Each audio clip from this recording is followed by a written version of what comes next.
Daredevil Born Again Season 2 released its 5th episode recently, so be sure to watch that first if you care about spoilers. Or stick around anyway if you don't care. While I have my issues with the show, I saw a set of criticisms that I wanted to push back against because, well, Daredevil Born Again Episode 5, The Kingpin Cries Again. They ruined his character. Interesting take, I like it.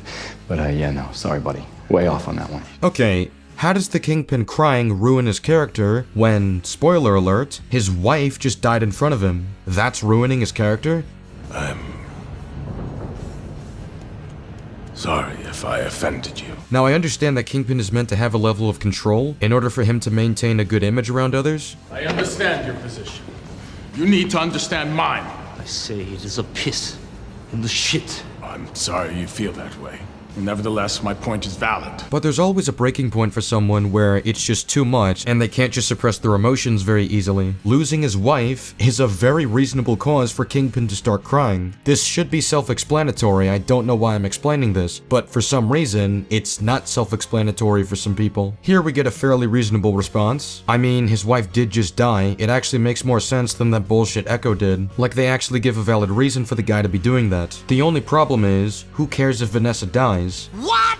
What are you talking about? Who cares if Vanessa dies? I don't know, her husband? Isn't that why he's crying in the episode? Very poor choice of words. Disney took a great character in the Netflix show and reduced her into an insufferable girl boss. So I don't know what he means regarding an insufferable girl boss. I often hear this just because a woman does something semi-competent, and considering Nerdrotic has a chronic inability to make good points, I'm gonna take a wild guess that he doesn't know what he's talking about. 5 seasons in, where's the cool, calculating, and in total control Kingpin from the comics? This show makes him an over-emotional buffoon. Fisk has been a calculated character as early as the Netflix show. I've known him since I was a kid. This 35 years. How much are each of those years worth to you? In round figures. You've demonstrated an emotional weakness for children and women. I assume that would extend to the elderly. So I baited the hook. My options, they were limited. By necessity, I took no pleasure in her passing. Right now I am New York's scapegoat. Fortunately, the public is easily distracted. The city needs a new villain. I think I might have found him. And calling Fisk overly emotional because he cried when his wife died is a legitimately insane takeaway. It's a bad faith criticism that entirely ignores how humans operate. Like, come on, anyone would cry if they saw someone they cared about die. Daredevil Born Again summed up in one image. It's not called Karen Page Born Again. Daredevil is a guest star in his own show. Karen was a brilliant character in the Netflix series. She just takes up space in the Disney Plus show.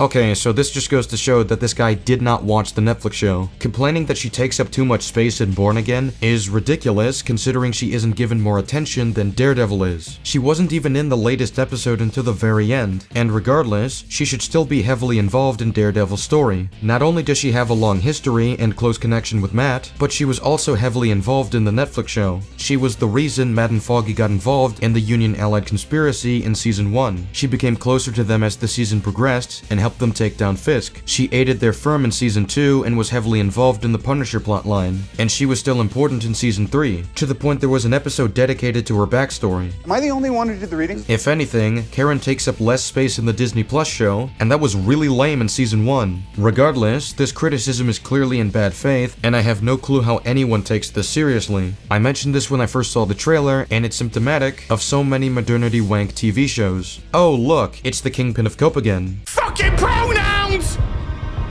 Fucking gender ambiguity! Fucking current day Californian shit! Take your shot. The man and normally main character is pushed to the back to focus on a diverse or female character that has zero place being the focus or lead. Another reason why people can't connect. Daredevil can't pop a rating to save its life. I wonder. Welcome to the 110.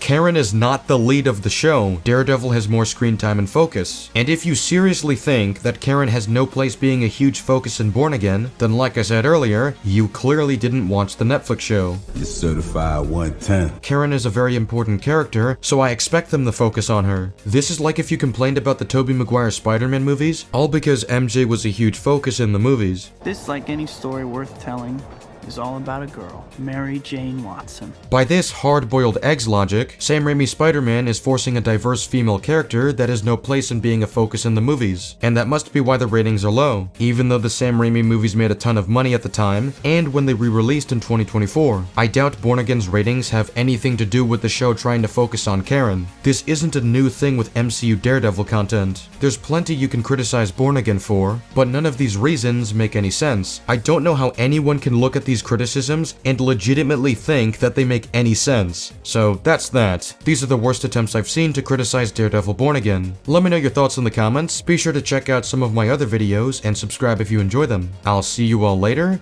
goodbye.